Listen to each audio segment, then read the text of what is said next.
ഓം ശാന്തി 17/8/2024 പ്രഭാതമുരളി. മധുരമായ കുട്ടികളെ, വിനാശി ശരീരങ്ങളെ സ്നേഹിക്കാതെ അവിനാശി ബാബയെ സ്നേഹിക്കൂ.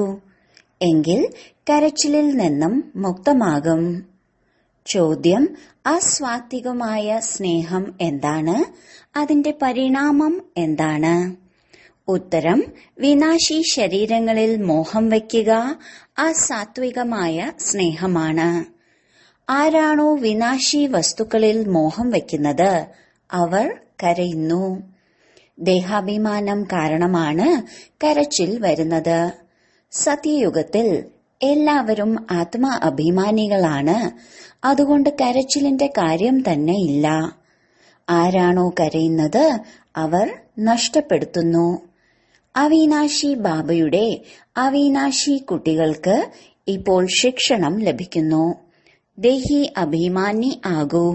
എങ്കിൽ കരച്ചിലിൽ നിന്നും മുക്തമാകും. ഓം ശാന്തി. ഇത് കുട്ടികൾക്ക് തന്നെ അറിയാം. അതായത് ആത്മാവും അവിനാശിയാണ്, ബാബയും അവിനാശിയാണ്. അപ്പോൾ ആരെ സ്നേഹിക്കണം? അവിനാശി ആത്മാവിനെ. അവിനാശി ആയതിനെ മാത്രം സ്നേഹിക്കണം. വിനാശി ശരീരത്തെ ഒട്ടും സ്നേഹിക്കരുത്. മുഴുവൻ ലോകവും വിനാശിയാണ്. ഓരോ വസ്തുവും വിനാശിയാണ്.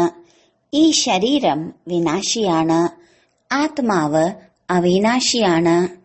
ആത്മാവിന്റെ സ്നേഹം അവിനാശിയാണ്. ആത്മാവ് ഒരിക്കലും മരിക്കുന്നില്ല. അതിനെ സത്യമെന്നാണ് പറയുന്നത്. ബാബ പറയുന്നു, നിങ്ങൾ അസാത്വികരായി മാറിയിരിക്കുന്നു. വാസ്തവത്തിൽ അവിനാശിയുടെ സ്നേഹം അവിനാശിയോടായിരിക്കണം. നിങ്ങളുടെ സ്നേഹം വിനാശി ശരീരത്തോടായിരിക്കുന്നു. അതുകൊണ്ടാണ് കരയേണ്ടി വരുന്നത്. അവിനാശിയോട് സ്നേഹമില്ല. സ്നേഹം വിനാശിയോടായത് കാരണമാണ് കരയേണ്ടി വരുന്നത്. ഇപ്പോൾ നിങ്ങൾ സ്വയത്തെ അവിനാശി ആത്മാവെന്ന് മനസ്സിലാക്കുന്നു. അതുകൊണ്ട് കരയുന്ന കാര്യം തന്നെയില്ല. കാരണം ആത്മാ അഭിമാനിയാണ്. അതുകൊണ്ട് ബാബ ഇപ്പോൾ നിങ്ങളെ ആത്മ അഭിമാനി ആക്കുന്നു. ദേഹ അഭിമാനിയാകുന്നതിലൂടെ കരയേണ്ടി വരുന്നു. വിനാശി ശരീരത്തിന് പിറകെ കരയുന്നു. മനസ്സിലാക്കുന്നുമുണ്ട് ആത്മാവ് മരിക്കുന്നില്ല. ബാബ പറയുന്നു, സ്വയത്തെ ആത്മാവെന്ന് മനസ്സിലാക്കൂ. നിങ്ങൾ അവിനാശി ബാബയുടെ കുട്ടികൾ, അവിനാശി ആത്മാക്കളാണ്. നിങ്ങൾക്ക് കരയേണ്ട ആവശ്യമില്ല. ആത്മാവ് ഒരു ശരീരം ഉപേക്ഷിച്ച് പോയി അടുത്ത ഭാഗം അഭിനയിക്കുന്നു. ഇതാണെങ്കിൽ കളിയാണ്. നിങ്ങൾ എന്തിനാണ് ശരീരത്തിൽ മമത്വം വെക്കുന്നത്? ദേഹസഹിതം ദേഹത്തിന്റെ എല്ലാ സംബന്ധങ്ങളിൽ നിന്നും ബുദ്ധിയോഗം വേർപെടുത്തൂ. സ്വയം അവിനാശി ആത്മാവാണെന്ന് മനസ്സിലാക്കൂ. ആത്മാവ് ഒരിക്കലും മരിക്കുന്നില്ല. പാട്ടുമുണ്ട്, ആര് കരഞ്ഞോ അവർ കളഞ്ഞു. ആത്മ അഭിമാനിയാകുന്നതിലൂടെ തന്നെ യോഗ്യരായി തീരും. അതുകൊണ്ട് ബാബ വന്ന് ദേഹാഭിമാനിയിൽ നിന്നും ആത്മ അഭിമാനി ആക്കുന്നു. പറയുന്നു, നിങ്ങൾ എങ്ങനെ മറന്നിരിക്കുന്നു? ജന്മജന്മാന്തരം നിങ്ങൾക്ക് കരയേണ്ടി വരുന്നു. ഇപ്പോൾ വീണ്ടും നിങ്ങൾക്ക് ആത്മാ അഭിമാനി ആകുന്നതിനുള്ള അറിവ് ലഭിക്കുന്നു. പിന്നീട് നിങ്ങൾ ഒരിക്കലും കരയുകയേയില്ല. ഇതാണ് കരയുന്ന ലോകം. അതാണ് പുഞ്ചിരിക്കുന്ന ലോകം. ഇത് ദുഃഖത്തിന്റെ ലോകം, അത് സുഖത്തിന്റെ ലോകം. ബാബ വളരെ നല്ല രീതിയിൽ അറിവ് നൽകുന്നു. അവിനാശി ബാബയുടെ അവിനാശി കുട്ടികൾക്കാണ് ശിക്ഷണം ലഭിക്കുന്നത്. മനുഷ്യർ ദേഹാഭിമാനികളായതുകൊണ്ട് ദേഹത്തെ തന്നെ നോക്കിയാണ് പഠിപ്പ് നൽകുന്നത്. അപ്പോൾ ദേഹത്തിന്റെ ഓർമ്മ വരുന്നതിലൂടെ കരയുന്നു. ശരീരം നശിച്ചു പോകുന്നത് കാണുന്നുണ്ട്. വീണ്ടും അതിനെ ഓർമ്മിക്കുന്നതിലൂടെ എന്ത് പ്രയോജനമാണ് ഉള്ളത്? എന്താ മണ്ണിനെ ഓർമ്മിക്കുമോ? അവിനാശി വസ്തു പോയി അടുത്ത ശരീരം എടുത്തു. ഇത് കുട്ടികൾക്കറിയാം. ആരാണോ നല്ല കർമ്മം ചെയ്യുന്നത് അവർക്ക് പിന്നീട് ശരീരവും നല്ലത് ലഭിക്കുന്നു. ചിലർക്ക് മോശമായ രോഗി ശരീരം ലഭിക്കുന്നു. അതും കർമ്മമനുസരിച്ചാണ്. എന്നുവെച്ച് നല്ല കർമ്മം ചെയ്താൽ മുകളിലേക്ക് പോകും എന്നല്ല. അങ്ങനെയല്ല. മുകളിലേക്ക് ആർക്കും പോകാൻ സാധിക്കില്ല. നല്ല കർമ്മം ചെയ്തിട്ടുണ്ടെങ്കിൽ നല്ലവനെന്ന് പറയും. ജന്മവും നല്ലത് ലഭിക്കും. എങ്കിലും താഴേക്ക് ഇറങ്ങുക തന്നെ വേണം. നിങ്ങൾക്കറിയാം നമ്മൾ എങ്ങനെയാണ് കയറുന്നതെന്ന്. ഇനി നല്ല കർമ്മത്തിലൂടെ ആരെങ്കിലും മഹാത്മാവാകാം. എന്നാലും കല കുറയുക തന്നെ ചെയ്യും. ബാബ പറയുന്നു, എന്നാലും ഈശ്വരനെ ഓർമ്മിച്ച് നല്ല കർമ്മം ചെയ്യുകയാണെങ്കിൽ അവർക്ക് അല്പകാല ക്ഷണഭംഗുര സുഖം നൽകുന്നു. എന്നാലും പടി താഴേക്ക് ഇറങ്ങുക തന്നെ വേണം. പേര് നല്ലതാകും. ഇവിടെയാണെങ്കിൽ മനുഷ്യർ നല്ല കർമ്മം എന്താണ്, മോശകർമ്മം എന്താണ് എന്ന് പോലും അറിയുന്നില്ല. മാന്ത്രികർക്ക് എത്ര ആദരവാണ്. അവരുടെ പിറകെ മനുഷ്യരുടെ ബഹളമാണ്. എല്ലാം അജ്ഞാനമാണ്. കരുതൂ, ആരെങ്കിലും പരോക്ഷമായി ദാനപുണ്യം ചെയ്യുന്നു, ധർമ്മശാല, ആശുപത്രി ഉണ്ടാക്കുന്നു. അപ്പോൾ അടുത്ത ജന്മത്തിൽ തീർച്ചയായും അതിന്റെ പ്രതിഫലം ലഭിക്കുന്നു. ബാബയെ ഓർമ്മിക്കുന്നുണ്ട്. ഇനി നിന്ദകളും ചെയ്യുന്നുണ്ടെങ്കിലും വായിലൂടെ ഭഗവാന്റെ പേര് പറയുന്നു. അജ്ഞാനം കാരണം ബാക്കി ഒന്നും അറിയുന്നില്ല. ഭഗവാനെ ഓർമ്മിച്ച് രുദ്രപൂജ ചെയ്യുന്നുണ്ട്. രുദ്രനെ ഭഗവാനെന്ന് മനസ്സിലാക്കുന്നു. രുദ്രയജ്ഞം രചിക്കുന്നു. ശിവന്റെ അഥവാ രുദ്രന്റെ പൂജ ചെയ്യുന്നു. ബാബ പറയുന്നു, എന്റെ പൂജ ചെയ്യുന്നുണ്ട്. എന്നാൽ വിവേകമില്ലാതെ എന്തൊക്കെയാണ് ഉണ്ടാക്കുന്നത്, എന്തൊക്കെയാണ് ചെയ്യുന്നത്. മനുഷ്യർ എത്രയുണ്ടോ അത്രയും അവർക്ക് ഗുരുക്കന്മാരുമുണ്ട്. വൃക്ഷത്തിൽ പുതിയ പുതിയ ഇലകൾ, ചില്ലകൾ, ശാഖകൾ തുടങ്ങിയവ വരുമ്പോൾ അവ എത്ര ശോഭയുള്ളത് ആയിരിക്കും. സതോ ഗുണി ആയത് കാരണം അതിന്റെ മഹിമ ഉണ്ടാകുന്നു. ബാബ പറയുന്നു, ഈ ലോകം തന്നെ വിനാശി വസ്തുക്കളെ സ്നേഹിക്കുന്നവരുടേതാണ്. ചില ആളുകൾക്ക് വളരെ സ്നേഹമുണ്ടാകുകയാണെങ്കിൽ മോഹത്തിൽ ഭ്രാന്തനെ പോലെ ആകുന്നു. വലിയ വലിയ സേട്ടുമാർ മോഹത്തിന് വശപ്പെട്ട് ഭ്രാന്തന്മാരാകുന്നു. മാതാക്കൾക്ക് ജ്ഞാനമില്ലാത്തത് കാരണം വിനാശി ശരീരത്തിന് പിറകെ വിധവയായി എത്രയാണ് കരയുന്നത്, ഓർമ്മിച്ചുകൊണ്ടേയിരിക്കുന്നു. ഇപ്പോൾ നിങ്ങൾ സ്വയം ആത്മാവാണെന്ന് മനസ്സിലാക്കി മറ്റുള്ളവരെയും ആത്മാവായി കാണുന്നു. അതുകൊണ്ട് അല്പം പോലും ദുഃഖം ഉണ്ടാകുന്നില്ല. പഠിത്തത്തെ വരുമാനത്തിനുള്ള ഉറവിടം എന്നാണ് പറയാറുള്ളത്. പഠിത്തത്തിൽ ലക്ഷ്യവും ഉണ്ടായിരിക്കും. എന്നാൽ അത് ഒരു ജന്മത്തേക്ക് വേണ്ടിയാണ്. ഗവൺമെന്റിൽ നിന്ന് ശമ്പളം ലഭിക്കുന്നു. പഠിപ്പ്, ജോലിവേല ചെയ്യുന്നു. അപ്പോൾ പൈസ മുതലായവ ലഭിക്കുന്നു. ഇവിടെയാണെങ്കിൽ കാര്യം തന്നെ പുതിയതാണ്. നിങ്ങൾ അവിനാശി ജ്ഞാനരത്നങ്ങളാൽ സഞ്ചി എങ്ങനെയാണ് നിറയ്ക്കുന്നത്? ആത്മാവ് മനസ്സിലാക്കുന്നു, ബാബ നമുക്ക് അവിനാശി ജ്ഞാന ഖജനാവ് നൽകുന്നു. ഭഗവാൻ പഠിപ്പിക്കുന്നു. അപ്പോൾ തീർച്ചയായും ഭഗവാൻ ഭഗവതിയാക്കി തന്നെ മാറ്റും. എന്നാൽ വാസ്തവത്തിൽ ഈ ലക്ഷ്മി നാരായണനെ ഭഗവാൻ ഭഗവതി എന്ന് മനസ്സിലാക്കുന്നത് തെറ്റാണ്. ഇപ്പോൾ നിങ്ങൾ കുട്ടികൾക്കറിയാം, നമ്മൾ ദേഹ അഭിമാനിയാകുമ്പോൾ എത്രയാണ് നമ്മുടെ ബുദ്ധി തരം താഴുന്നത്. ബുദ്ധി മൃഗത്തിന്റേതുപോലെ ആകുന്നു.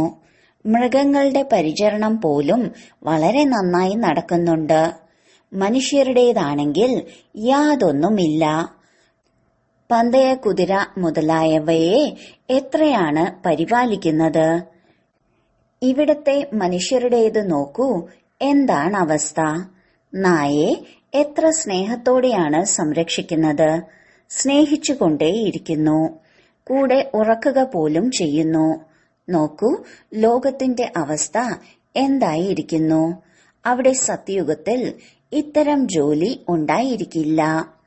അതുകൊണ്ട് ബാബ പറയുന്നു, കുട്ടികളെ, മായാരാവണൻ നിങ്ങളെ അധർമ്മികരാക്കിയിരിക്കുന്നു. അധർമ്മത്തിന്റെ രാജ്യമല്ലേ?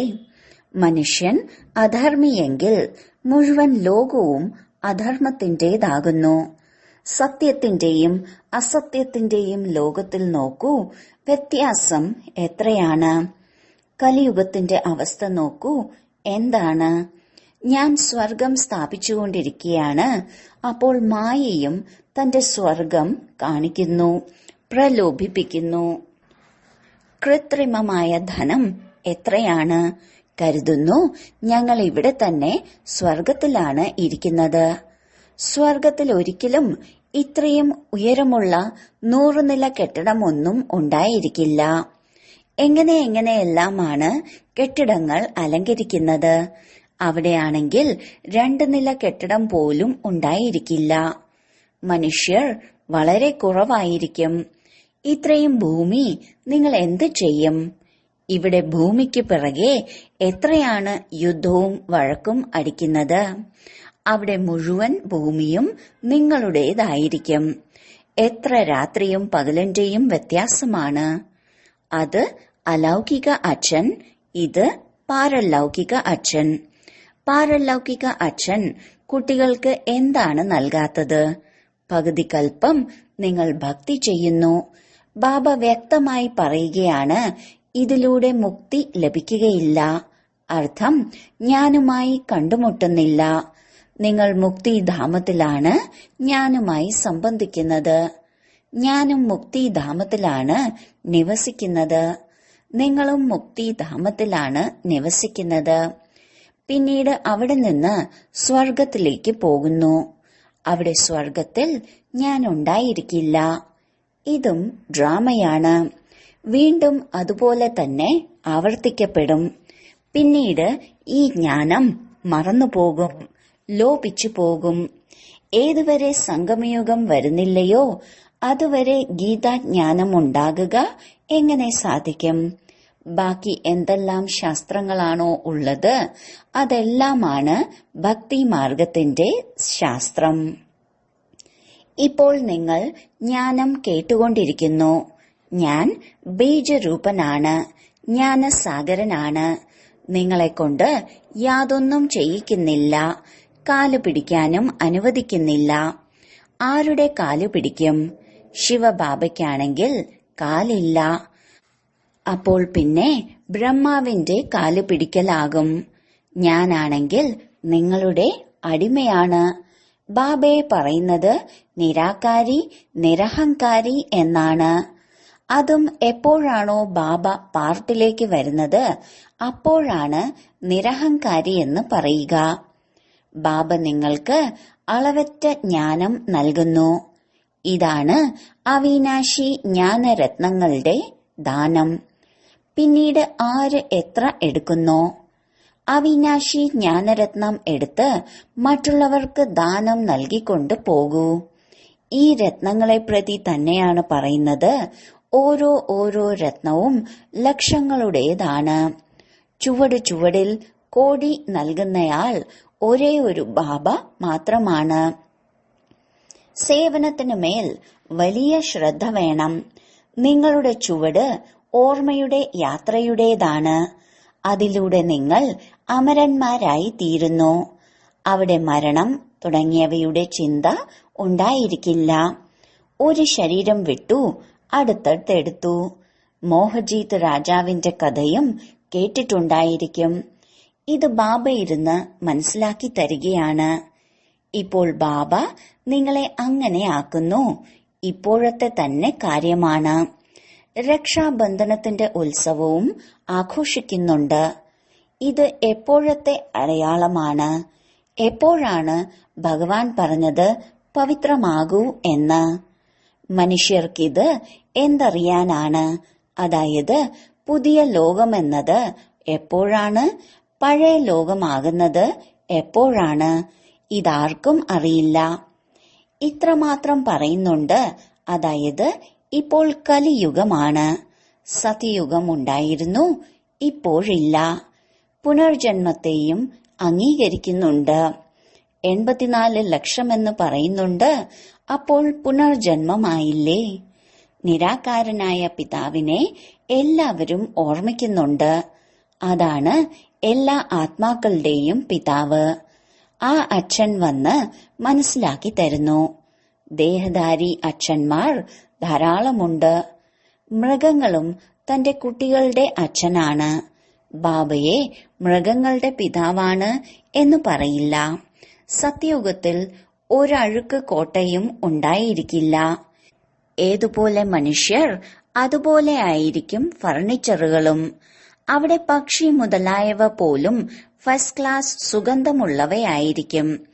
എല്ലാം നല്ല നല്ല വസ്തുക്കളായിരിക്കും. അവിടുത്തെ ഫലം എത്ര മധുരവും വലുതും ആയിരിക്കും. പിന്നീട് അതെല്ലാം എവിടേക്ക് പോകുന്നു? മധുരം പോയി കയ്പ് വരുന്നു. തേർഡ് ക്ലാസ് ആകുമ്പോൾ വസ്തുക്കളും തേർഡ് ക്ലാസ് ആകുന്നു. സത്യയുഗമാണ് ഫസ്റ്റ് ക്ലാസ്. അപ്പോൾ എല്ലാ വസ്തുക്കളും ഫസ്റ്റ് ക്ലാസ് ആയത് ലഭിക്കുന്നു. കലിയുഗത്തിലാണ് തേർഡ് ക്ലാസ്. എല്ലാ വസ്തുക്കളും സതോ രജോ തമോയിലൂടെ കടന്നു പോകുന്നുണ്ട്. ഇവിടെയാണെങ്കിൽ ഒരു രസവുമില്ല. ആത്മാവും തമോ പ്രധാനമാണ്. അതുകൊണ്ട് ശരീരവും തമോ പ്രധാനമാണ്. ഇപ്പോൾ നിങ്ങൾ കുട്ടികൾക്ക് ജ്ഞാനമുണ്ട്. അത് എവിടെ കിടക്കുന്നു? ഇതെവിടെ കിടക്കുന്നു? രാത്രിയും പകലിന്റെയും വ്യത്യാസമുണ്ട്. ബാബ നിങ്ങളെ എത്ര ഉയർന്നതാക്കുന്നു, എത്രത്തോളം ഓർമ്മിക്കുന്നു. ഹെൽത്തും വെൽത്തും, അതായത് ആരോഗ്യവും സമ്പത്തും രണ്ടും ലഭിക്കും. വേറെന്ത് വേണം? രണ്ട് വസ്തുക്കളിലും ഏതെങ്കിലും ഒന്നില്ലെങ്കിൽ ഹാപ്പിനെസ്, അതായത് സന്തോഷം ഉണ്ടായിരിക്കില്ല. കരുതൂ, ആരോഗ്യമുണ്ട്, സമ്പത്തില്ലെങ്കിൽ എന്തിനു പറ്റും? ചൊല്ലുമുണ്ട്, പണമുണ്ടെങ്കിൽ ഉലകം ചുറ്റി വരൂ. കുട്ടികൾ മനസ്സിലാക്കുന്നുണ്ട്. ഭാരതം സ്വർണ പക്ഷി ആയിരുന്നു. ഇപ്പോൾ സ്വർണം എവിടെ? സ്വർണം, വെള്ളി, ചെമ്പായി. ഇപ്പോഴാണെങ്കിൽ കടലാസ് തന്നെ കടലാസാണ്. കടലാസ് വെള്ളത്തിൽ ഒഴുകിപ്പോയാൽ പണം എവിടെ നിന്ന് ലഭിക്കും? സ്വർണം വളരെ ഭാരമുള്ളതായിരിക്കും. അതവിടെ തന്നെ ഇരിക്കുന്നു. അഗ്നിക്കും സ്വർണത്തെ കത്തിക്കാൻ സാധിക്കില്ല. അതുകൊണ്ട് ഇവിടെയെല്ലാം ദുഃഖത്തിന്റെ കാര്യങ്ങളാണ് ഉള്ളത്. അവിടെ ഇത്തരം കാര്യങ്ങൾ ഉണ്ടായിരിക്കില്ല. ഇവിടെ ഈ സമയം അപാര ദുഃഖമാണ് ഉള്ളത്. ബാബ വരുന്നത് തന്നെ അപ്പോഴാണ്, എപ്പോഴാണോ അപാര ദുഃഖം ഉള്ളത്. നാളെ വീണ്ടും അപാര സുഖമാകും. ബാബ കൽപ്പകൽപ്പം വന്ന് പഠിപ്പിക്കുന്നു. ഇതൊരു പുതിയ കാര്യവുമല്ല. സന്തോഷത്തിൽ കഴിയണം. സന്തോഷം തന്നെ സന്തോഷം. ഇത് അന്തിമത്തിലെ കാര്യമാണ്. അതീന്ദ്രിയ സുഖം ഗോപഗോപികമാരോട് ചോദിക്കൂ. അന്തിമത്തിൽ നിങ്ങൾ വളരെ നല്ല രീതിയിൽ മനസ്സിലാക്കുന്നു. യഥാർത്ഥ ശാന്തിയെന്ന് എന്തിനെയാണ് പറയുന്നത്? ഇത് ബാബ മാത്രമാണ് പറഞ്ഞു തരുന്നത്. നിങ്ങൾ ബാബയിൽ നിന്ന് ശാന്തിയുടെ സമ്പത്ത് എടുക്കുന്നു. ബാബയെ എല്ലാവരും ഓർമ്മിക്കുന്നു.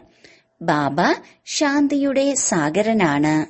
ബാബ മനസ്സിലാക്കി തരുന്നു, എന്റെ അടുത്തേക്ക് ആർക്ക് വരാൻ സാധിക്കും?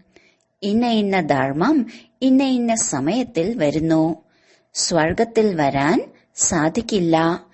ഇപ്പോൾ സാധു സന്യാസിമാർ ധാരാളം പേർ വന്നിട്ടുണ്ട്. അതുകൊണ്ട് അവരുടെ മഹിമ ഉണ്ടാകുന്നു.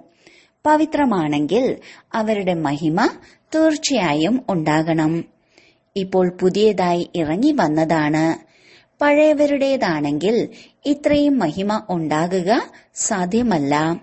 അവർ സുഖമനുഭവിച്ച് തമോ പ്രധാനത്തിലേക്ക് പോയിരിക്കുന്നു.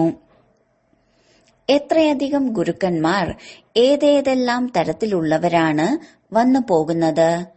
ഈ പരിധിയില്ലാത്ത വൃക്ഷത്തെ ആരും അറിയുന്നില്ല. ബാബ മനസ്സിലാക്കി തരുന്നു, ഭക്തിയുടെ സാമഗ്രികൾ ഇത്രയുമുണ്ട്. എത്രത്തോളമാണോ വൃക്ഷം പടർന്ന് പന്തലിച്ചിരിക്കുന്നത്, ജ്ഞാനം വിത്ത് എത്ര ചെറുതാണ്. ഭക്തിക്ക് പകുതി കൽപ്പമെടുക്കുന്നു. ഈ ജ്ഞാനമാണെങ്കിൽ കേവലം ഈ ഒരു അന്തിമ ജന്മത്തേക്കുള്ളതാണ്. ജ്ഞാനത്തെ പ്രാപ്തമാക്കി നിങ്ങൾ പകുതി കൽപ്പത്തേക്ക് അധികാരി ആകുന്നു. ഭക്തി അവസാനിക്കുന്നു, പകലാകുന്നു. ഇപ്പോൾ നിങ്ങൾ സദാകാലത്തേക്ക് ഹർഷിതമാകുന്നു. ഇതിനെയാണ് പറയുന്നത് ഈശ്വരന്റെ അവിനാശി ലോട്ടറി. അതിനുവേണ്ടി പുരുഷാർത്ഥം ചെയ്യേണ്ടതായി ഉണ്ട്. ഈശ്വരീയ ലോട്ടറിയിലും ആസുരീയ ലോട്ടറിയിലും എത്ര വ്യത്യാസമാണ് ഉള്ളത്. ശരി, വളരെ കാലത്തെ വേർപാടിന് ശേഷം തിരിച്ചു കിട്ടിയ മധുരമധുരമായ കുട്ടികളെ പ്രതി മാതാവും പിതാവുമായ ബാപ്ദാദയുടെ സ്നേഹസ്മരണയും പുലർക്കാല വന്ദനവും. ആത്മീയ അച്ഛന്റെ ആത്മീയ കുട്ടികൾക്ക് നമസ്കാരം.